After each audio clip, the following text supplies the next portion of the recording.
Գիտեք, ես 2000, եթե թիվը խառնեմ, խնդրում եմ կներեք, դուք կստուգեք 2022 կամ 23 կամ նույնիսկ 24 թվականի անկախության հռչակագրի օրվա իմ ուղերձում ես ասել եմ, որ իմ կարծիքն այն է, որ ուսումնասիրելով անկախության հռչակագրի տեքստը,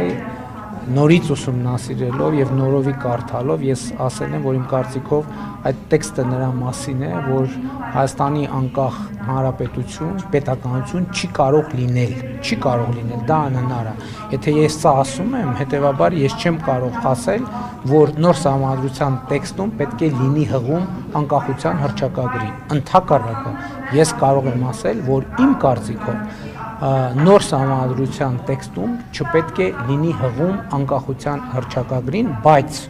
էլի ուզում եմ ասել, որոշողը Հայաստանի Հանրապետության ժողովուրդն է, իհարկե փաստարկներ կողմ եւ դեմ փաստարկներ բերողը քաղաքական ուժերն են, քաղաքական առաջնորդները։ Քաղաքական դիրքորոշումն է, որ այդ Այո, դա իմ քաղաքական դիրքորոշումն է, ինչ վերաբերում է ժամկետների։ Դա խանգարում է խաղաղության պայմանագրին։ Գիտեք ինչ, խաղաղության հաստատմանը։ Գիտեք ինչ, ես կուզենայի երկու խնդիր, մենք տարբերակ էինք իրեն։ Ադրբեջանի ընկալումը խաղաղության գործընթացի եւ մեր սահմանադրության տեքստի հետ կապված։ Ես երեք դրան անդրադարձել եմ։ Սահմանադրական նոր սահմանադրություն ընդունելու հարցը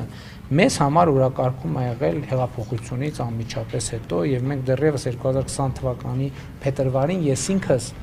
հարցազրույցում անդրադարձել եմ այդ խնդրին, որ կա նման խնդիր։ Եվ ես նաեւ տալիս ասում եք, որ այն կոնֆլիկտածին է, դրա համար եմ հարցնում ձեզ նաեւ դուք համարում եք, որ խաղաղության հաստատմանը դրա պահպանումը կխանգարի, դրա համար եք Ես համարում եմ, որ այդ հարցերը պետք է իրարից տարբերել։ Ոչ, ես իրական Հայաստանի գաղափարախոսությունը, որ ես հիմա ներկայացնում եմ տարբեր մարզերում, տարբեր հանդիպումներին, ես այդ հարցին հատուկ անդրադարձ եմ անում եւ հատուկ ընդգծում եմ, թե ինչն է պատճառը, որ ես կարծում եմ, որ Հայաստանի Հանրապետությունում նոր սահմանադրություն պետք է ընդունվի։ Եվ կարճ ասեմ հիմա, հետագայում ես համոզված եմ առիթ կլինի այդ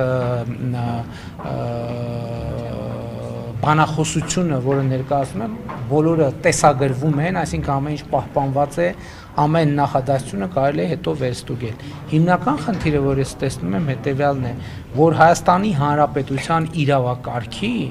եւ Հայաստանի Հանրապետության քաղաքացիների միջև օրգանական կապի խզում ունենք մենք։ Եվ ես դա տեսնում եմ ամեն օր, եւ ես դա տեսնում եմ